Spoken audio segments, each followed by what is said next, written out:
ಒಬ್ಬ ವಿಶ್ವಕರ್ಮ. ಆದರೆ ಅವರಿಂದ ಹುಟ್ಟಿದ್ದು 5 ಜನ ಮಹಾನ್ ಪುತ್ರರು. ಈ 5 ಜನ ಯಾರು? ಅವರು ಯಾಕೆ ಹುಟ್ಟಿದ್ರು? ಅಷ್ಟೇ ಅಲ್ಲ, ನಮ್ಮ ಸುತ್ತಮುತ್ತ ಕಾಣೋ ಮನೆಗಳು, ದೇವಾಲಯಗಳು, ಶಿಲ್ಪಗಳು, ವಿವಿಧ ರೀತಿಯ ನಿರ್ಮಾಣ ಕೆಲಸಗಳು, ಇವೆಲ್ಲಕ್ಕೂ ಈ 5 ಪುತ್ರರಿಗೂ ಏನು ಸಂಬಂಧ? ಮತ್ತು ಇನ್ನೊಂದು ಬಹಳ ಕುತೂಹಲಕಾರಿ ವಿಷಯ, ವಿಶ್ವಕರ್ಮನ ಈ 5 ಪುತ್ರರ ಸಂತಾನವನ್ನು ಮುಂದೆ ವಿಶ್ವಬ್ರಾಹ್ಮಣರು ಅಂತ ಯಾಕೆ ಕರೆಯಲಾಯಿತು? ಇದರ ಹಿಂದೆ ಇರೋ ಕತೆ ತುಂಬ ಆಸಕ್ತಿದಾಯಕವಾಗಿದೆ.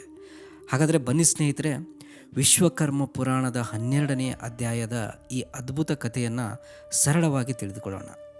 ಒಂದು ಕಾಲದಲ್ಲಿ ಪ್ರಭು ವಿಶ್ವಕರ್ಮನು ವಾಸ್ತುದೇವನ ಜೊತೆ ಬದರಿಕಾಶ್ರಮದಲ್ಲಿ ತಪಸ್ಸು ಮಾಡ್ತಾ ಇರ್ತಾನೆ. ನಿಮಗೆ ಒಂದು ಪ್ರಶ್ನೆ ಬರ್ಬೋದು ಸ್ನೇಹಿತರೆ, ವಿಶ್ವಕರ್ಮನೇ ಪರಮಾತ್ಮ ಅಂತ ಹೇಳ್ತಿರಲ್ಲ, ಅಂಥವನಿಗೆ ಮತ್ತೆ ಯಾಕೆ ತಪಸ್ಸು ಮಾಡಬೇಕು? ಇದು ನಿಜಕ್ಕೂ ಯೋಚಿಸಬೇಕಾದ ಪ್ರಶ್ನೆ.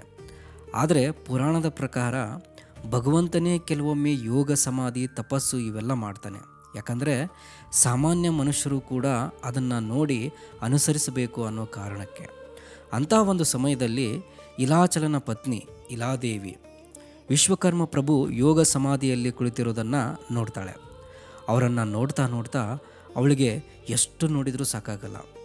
ಅಷ್ಟು ದಿವ್ಯವಾದ ರೂಪ, ಅಷ್ಟು ಶಾಂತವಾದ ಮುಖ. ಅವಳು ಭಕ್ತಿಯಿಂದ ಪೂಜೆ ಮಾಡ್ತಾಳೆ, ಸ್ತೋತ್ರ ಮಾಡ್ತಾಳೆ. ತನ್ನ ಮನಸ್ಸಿನಲ್ಲಿರೋ ಭಕ್ತಿಯನ್ನೆಲ್ಲ ಪ್ರಭುವಿನ ಪಾದಗಳಿಗೆ ಅರ್ಪಿಸ್ತಾಳೆ. ಅವಳ ಭಕ್ತಿಗೆ ಪ್ರಸನ್ನನಾದ ವಿಶ್ವಕರ್ಮನು ಯೋಗ ಸಮಾಧಿಯಿಂದ ನಿಧಾನವಾಗಿ ಕಣ್ಣು ತೆರೀತಾನೆ. ಅಮೃತದಂಥ ದೃಷ್ಟಿಯಿಂದ ಇಲಾದೇವಿಯನ್ನು ನೋಡ್ತಾನೆ. ಅಷ್ಟೇ, ಇಲಾದೇವಿಗೆ ಆನಂದ ತಡೆಯೋಕೆ ಆಗಲ್ಲ. ಕಣ್ಣಲ್ಲಿ ನೀರು, ಮನಸ್ಸಲ್ಲಿ ಭಕ್ತಿ. ಮತ್ತೆ ಕೈ ಮುಗಿದು ಪ್ರಾರ್ಥನೆ ಮಾಡ್ತಾಳೆ. ಹೇ ಪರಮಪಿತನೇ, ಈ ಇಡೀ ಜಗತ್ತಿನ ಸೃಷ್ಟಿಕರ್ತ ನೀನು, ರಕ್ಷಕ ನೀನು, ಎಲ್ಲವನ್ನೂ ನಿಯಂತ್ರಿಸುವ ಶಕ್ತಿ ನೀನು. ನಿನ್ನ ಕೃಪೆ ಯಾರ ಮೇಲೆ ಬೀಳುತ್ತೋ ಅವರ ಜೀವನವೇ ಬದಲಾಗುತ್ತೆ. ಎಷ್ಟೋ ಜನ ವರ್ಷಗಟ್ಟಲೆ ತಪಸ್ಸು ಮಾಡಿದರೂ ಸಿಗದ ಅನುಗ್ರಹ ನಿನ್ನನ್ನು ನಂಬಿ ನಿನ್ನ ಶರಣಾಗತಿಯಾದ ಭಕ್ತನಿಗೆ ಸುಲಭವಾಗಿ ಸಿಗುತ್ತೆ. ಅದು ನಿನ್ನ ಕೃಪೆ. ಹೇ ದೀನಬಂಧು, ನನ್ನ ಮೇಲೂ ಕೃಪೆ ಮಾಡು. ಇಲಾದೇವಿಯ ಮಾತು ಕೇಳಿ ವಿಶ್ವಕರ್ಮನು ಸಂತೋಷ ಪಡ್ತಾನೆ. ಆಗ ವಿಶ್ವಕರ್ಮನು ಹೇಳ್ತಾನೆ, ಪುತ್ರಿ, ನನ್ನನ್ನೇ ಆಶ್ರಯಿಸಿಕೊಂಡು ಬಂದಿರುವ ನೀನು ಯಾಕೆ ಚಿಂತಿಸಬೇಕು? ನಿನ್ನ ಮನಸ್ಸಿನಲ್ಲಿ ಏನಿದೆ ಹೇಳು, ನೀನು ಕೇಳಿದ್ದನ್ನು ನಾನು ಕೊಡ್ತೀನಿ. ಈ ಮಾತು ಕೇಳಿದ ತಕ್ಷಣ ಇಲಾದೇವಿಯ ಕಣ್ಣಲ್ಲಿ ಆನಂದ ಬಾಷ್ಪ ತುಂಬುತ್ತೆ. ಅವಳು ಹೇಳ್ತಾಳೆ, ಪ್ರಭು, ನಾನು ನಿಮ್ಮಲ್ಲಿ ಇನ್ನೇನು ಕೇಳಲಿ? ನೀವು ನನಗೆ ಈಗಾಗಲೇ ಎಲ್ಲವನ್ನೂ ಕೊಟ್ಟಿದ್ದೀರಾ. ಒಳ್ಳೆಯ ಜೀವನ ಕೊಟ್ಟಿದ್ದೀರಾ, ಸದ್ಗುಣ ಕೊಟ್ಟಿದ್ದೀರಾ, ಸುಖಿ ಕುಟುಂಬ ಕೊಟ್ಟಿದ್ದೀರಾ, ಮಹಾನ್ ಪತಿಯನ್ನು ಕೊಟ್ಟಿದ್ದೀರಾ. ಅದಕ್ಕಿಂತ ಮುಖ್ಯವಾಗಿ ನಿಮ್ಮ ಮೇಲೆ ಅಚಲವಾದ ಭಕ್ತಿಯನ್ನು ಕೊಟ್ಟಿದ್ದೀರಾ. ನನಗೆ ಇನ್ನೇನು ಬೇಕು? ಆದರೆ ನೀವು ಇನ್ನೂ ಏನಾದರೂ ಕೊಡಬೇಕು ಅಂತ ಇಚ್ಛಿಸಿದರೆ ಒಂದು ವರ ಮಾತ್ರ ಕೊಡಿ. ಆಗ ವಿಶ್ವಕರ್ಮನು ಹೇಳ್ತಾನೆ, ಏನು ಬೇಕಮ್ಮ ನಿನಗೆ? ಆಗ ಇಲಾದೇವಿಯು, ನೀವು ಈ ಇಲಾಚಲವನ್ನೇ ನಿಮ್ಮ ನಿವಾಸವನ್ನಾಗಿ ಮಾಡಿಕೊಳ್ಬೇಕು. ನಿಮ್ಮ ದರ್ಶನ, ನಿಮ್ಮ ಸೇವೆ ನನಗೆ ಸದಾ ಸಿಗುವ ಹಾಗೆ ಮಾಡಿ. ಆಗ ವಿಶ್ವಕರ್ಮನು ತಥಾಸ್ತು ಅಂತ ಹೇಳ್ತಾನೆ. ಈಗ ಕತೆ ಇನ್ನೊಂದು ಹಂತಕ್ಕೆ ಹೋಗುತ್ತೆ ಸ್ನೇಹಿತರೆ. ವಿಶ್ವಕರ್ಮನು ವಾಸ್ತುದೇವನನ್ನು ಕರೆದು ಹೇಳ್ತಾನೆ, ವಾಸ್ತುದೇವ, ನಾನು ಇಲಾದೇವಿಗೆ ಮಾತು ಕೊಟ್ಟಿದ್ದೇನೆ. ಅದರಿಂದ ನಾವು ಇಲೋಲಗಡದಲ್ಲಿ ವಾಸ ಮಾಡಬೇಕು. ನಮಗಾಗಿ ಒಂದು ಸುಂದರವಾದ ಸ್ಥಳವನ್ನು ಸಿದ್ಧಪಡಿಸು ಅಂತ ಹೇಳ್ತಾ ವಿಶ್ವಕರ್ಮನು ಸ್ಥಳವನ್ನು ವಿವರಿಸ್ತಾ ಹೋಗ್ತಾನೆ. ಅಲ್ಲಿ ಒಂದು ಗುಹೆ, ಅದರ ಸುತ್ತಲೂ ಹಣ್ಣು ಹೂಗಳಿಂದ ತುಂಬಿರೋ ಕಾಡು. ಅಲ್ಲಿಂದ ಮುಂದೆ ಒಂದು ಗುಪ್ತ ಮಾರ್ಗ. ಆ ಮಾರ್ಗದಿಂದ ಮೇಲಕ್ಕೆ ಹೋದರೆ ಅತ್ಯಂತ ಸುಂದರವಾದ ಪ್ರಶಾಂತವಾದ ಜಾಗ. ಅಲ್ಲೊಂದು ಜಲಾಶಯ ಇರಬೇಕು, ನಿರ್ಮಲವಾದ ನೀರು ಇರಬೇಕು. ತಪಸ್ಸು ಮಾಡಲು, ಯೋಗ ಸಾಧನೆ ಮಾಡಲು ಅನುಕೂಲವಾಗುವ ಆಶ್ರಮ ಇರಬೇಕು. ಅಂದರೆ ವಿಶ್ವಕರ್ಮನಿಗೆ ಬೇಕಾಗಿದ್ದುದು ಕೇವಲ ಒಂದು ಮನೆಯಲ್ಲ, ತಪಸ್ಸು, ಧ್ಯಾನ ಮತ್ತು ಲೋಕ ಕಲ್ಯಾಣಕ್ಕೆ ಸೂಕ್ತವಾದ ಒಂದು ಪವಿತ್ರ ಸ್ಥಳ. ವಾಸ್ತುದೇವನು ಪ್ರಭುವಿನ ಆಜ್ಞೆಯಂತೆ ತಕ್ಷಣ ಕೆಲಸ ಶುರು ಮಾಡ್ತಾನೆ. ಆಶ್ರಮ ನಿರ್ಮಾಣವಾಗುತ್ತೆ, ಜಲಾಶಯ ನಿರ್ಮಾಣವಾಗುತ್ತೆ. ಎಲ್ಲ ಕೆಲಸ ಮುಗಿದ ಮೇಲೆ ಇಲಾಚಲ ಮತ್ತು ಇಲಾದೇವಿಯನ್ನು ಅಲ್ಲಿಗೆ ಕರೆದುಕೊಂಡು ಹೋಗ್ತಾನೆ. ಅವರು ಆ ಸ್ಥಳವನ್ನು ನೋಡಿ ತುಂಬ ಸಂತೋಷ ಪಡ್ತಾರೆ. ಮತ್ತು ಪ್ರಭು ವಿಶ್ವಕರ್ಮನನ್ನು ಇಲ್ಲಿಗೆ ಬರಬೇಕು ಅಂತ ಪ್ರಾರ್ಥನೆ ಮಾಡ್ತಾರೆ. ಭಕ್ತರ ಕರೆಗೆ ಹೋಗೊಟ್ಟು ವಿಶ್ವಕರ್ಮನೇ ಅಲ್ಲಿಗೆ ಪ್ರತ್ಯಕ್ಷನಾಗ್ತಾನೆ. ವಿಶ್ವಕರ್ಮನು ಆ ಸ್ಥಳಕ್ಕೆ ಬಂದ ಕೂಡಲೇ ಅಲ್ಲಿನ ವಾತಾವರಣವೇ ಬದಲಾಗಿಬಿಡುತ್ತೆ. ಒಣಗಿದ್ದ ಜಾಗ ವಸಂತ ಕಾಲದಂತೆ ಕಾಣುತ್ತೆ. ಮರಗಳಲ್ಲಿ ಹಣ್ಣುಗಳು, ಹೂಗಳು, ತಂಪಾದ ಗಾಳಿ, ಎಲ್ಲೆಡೆ ಶಾಂತಿ. ದೂರ ದೂರದಿಂದ ಋಷಿಮುನಿಗಳು ಬರೋಕ್ಕೆ ಶುರು ಮಾಡ್ತಾರೆ. ಭಕ್ತರು ಬರ್ತಾರೆ. ಅಲ್ಲೆಲ್ಲ ಪೂಜೆ, ಮಂತ್ರೋಚ್ಚಾರಣೆ, ತಪಸ್ಸು, ಧ್ಯಾನ, ಇದೇ ವಾತಾವರಣ. ಪುರಾಣದ ಪ್ರಕಾರ ವಿಶ್ವಕರ್ಮನ ಸಾನ್ನಿಧ್ಯದಿಂದ ಆ ಪ್ರದೇಶದಲ್ಲಿ ರೋಗ ವ್ಯಾಧಿಗಳಿಗೆ ಕೂಡ ಜಾಗ ಇರಲಿಲ್ವಂತೆ. ಅನಾರೋಗ್ಯದಿಂದ ಬಂದವರು ಕೂಡ ಆರೋಗ್ಯ ಪಡೆದುಕೊಳ್ಳುತ್ತಿದ್ದರಂತೆ. ಅಷ್ಟೊಂದು ಪವಿತ್ರವಾಗಿತ್ತು ಆ ಸ್ಥಳ. ಹೀಗೆ ಕೆಲ ಕಾಲ ಕಳೆಯುತ್ತೆ. ಆದರೆ ವಿಶ್ವಕರ್ಮನು ತನ್ನ ಸ್ವಸ್ಥಾನಕ್ಕೆ ಮರಳಿ ಹೋಗೋಕ್ಕೆ ನಿರ್ಧಾರ ಮಾಡ್ತಾನೆ. ಈ ಸುದ್ದಿ ಅಲ್ಲಿದ್ದವರಿಗೆ ಗೊತ್ತಾಗುತ್ತೆ. ಅಷ್ಟೇ, ಎಲ್ಲರಿಗೂ ದುಃಖ. ಋಷಿಮುನಿಗಳು ಕಣ್ಣೀರಿನಿಂದ ಪ್ರಾರ್ಥನೆ ಮಾಡ್ತಾರೆ. ಪ್ರಭು, ನೀವು ಇಲ್ಲಿಂದ ಹೋದರೆ ನಾವು ಏನು ಮಾಡಬೇಕು? ನಿಮ್ಮ ಸಾನ್ನಿಧ್ಯದಿಂದ ನಮಗೆ ಭಯವೇ ಇಲ್ಲ, ರೋಗವೇ ಇಲ್ಲ, ಶಾಂತಿ ಇದೆ. ನೀವು ಹೋದರೆ ಈ ಜಾಗ ಮತ್ತೆ ನಿರ್ಜನವಾಗಿ ಬಿಡುತ್ತೆ. ದಯವಿಟ್ಟು ನಮ್ಮನ್ನು ಬಿಟ್ಟು ಹೋಗಬೇಡಿ. ಅವರ ನೋವನ್ನು ನೋಡಿದ ವಿಶ್ವಕರ್ಮನು ಹೇಳ್ತಾನೆ, ನಿಮ್ಮ ಕಷ್ಟ ನನಗೆ ಅರ್ಥವಾಗುತ್ತೆ.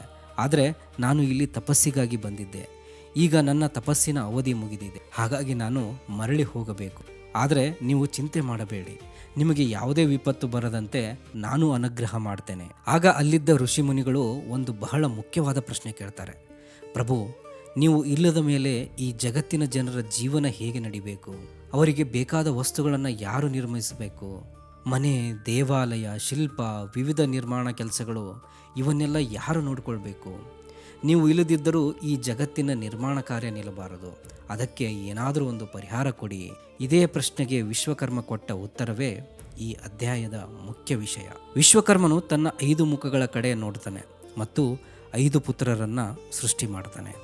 ಇಲ್ಲಿ ಕತೆ ಇನ್ನಷ್ಟು ಕುತೂಹಲಕಾರಿಯಾಗುತ್ತೆ. ಮೊದಲ ಮುಖ ಸದ್ಯೋಜಾತ. ಈ ಮುಖದಿಂದ ಹುಟ್ಟಿದ ಪುತ್ರನೇ ಮನು ಅಥವಾ ಸಾನಗ. ಇನ್ನು 2ನೇ ಮುಖ ವಾಮದೇವ. ಇದರಿಂದ ಹುಟ್ಟಿದವನು ಮಯ ಅಥವಾ ಸನಾತನ. ಇನ್ನು 3ನೇ ಮುಖ ಅಘೋರ. ಇದರಿಂದ ಹುಟ್ಟಿದವನು ತ್ವಷ್ಟೃ ಅಥವಾ ಅಹಬೂನ. 4ನೇ ಮುಖ ತತ್ಪುರುಷ. ಇದರಿಂದ ಹುಟ್ಟಿದವನು ಪ್ರಜ್ಞ ಅಥವಾ ಶಿಲ್ಪಿ. ಮತ್ತು 5ನೇ ಮುಖ ಈಶಾನ. ಈ ಮುಖದಿಂದ ಹುಟ್ಟಿದವನು ದೈವಜ್ಞ ಅಥವಾ ವಿಶ್ವಜ್ಞ ಅಥವಾ ಸುಪರ್ಣ. ಹೀಗೆ ವಿಶ್ವಕರ್ಮನ 5 ಮುಖಗಳಿಂದ 5 ಪುತ್ರರು. ಇವರು ಕೇವಲ ವಿಶ್ವಕರ್ಮನ ಮಕ್ಕಳು ಅಂತ ಮಾತ್ರ ಅಲ್ಲ, ಇವರಿಗೆ ವಿಶೇಷ ಜ್ಞಾನವನ್ನು ನೀಡಲಾಗುತ್ತೆ. ಶಿಲ್ಪಕಲೆ, ನಿರ್ಮಾಣ ಕಲೆ, ವಿವಿಧ ಕೌಶಲಗಳು ಇವೆಲ್ಲದರಲ್ಲೂ ಇವರನ್ನು ಪಾರಂಗತರನ್ನಾಗಿ ಮಾಡಲಾಗುತ್ತೆ. ಕಾಲ ಕಳೆದಂತೆ ಈ 5 ಮಂದಿ ಬ್ರಹ್ಮರ್ಷಿಗಳೆಂದು ಪ್ರಸಿದ್ಧರಾಗ್ತಾರೆ ಮತ್ತು ಅವರ ಸಂತಾನ ವಿಶ್ವದ ವಿವಿಧ ನಿರ್ಮಾಣ ಮತ್ತು ಶಿಲ್ಪ ಪರಂಪರೆಗಳ ಜೊತೆ ಸಂಬಂಧ ಹೊಂದಿದ್ದರಿಂದ ಮುಂದೆ ವಿಶ್ವ ಬ್ರಾಹ್ಮಣರು ಎಂದು ಪ್ರಸಿದ್ಧರಾಗ್ತಾರೆ. ಇಲ್ಲಿ ಒಂದು ವಿಷಯ ಗಮನಿಸಬೇಕು. ಈ ಕಥೆಯನ್ನು ಕೇವಲ 5 ಜನ ಹೇಗೆ ಹುಟ್ಟಿದರು ಅನ್ನೋ ದೃಷ್ಟಿಯಿಂದ ನೋಡಿದರೆ ನಾವು ಕಥೆಯ ಅರ್ಧ ಭಾಗವನ್ನು ಮಾತ್ರ ಅರ್ಥ ಮಾಡಿಕೊಂಡಂತೆ ಆಗುತ್ತೆ.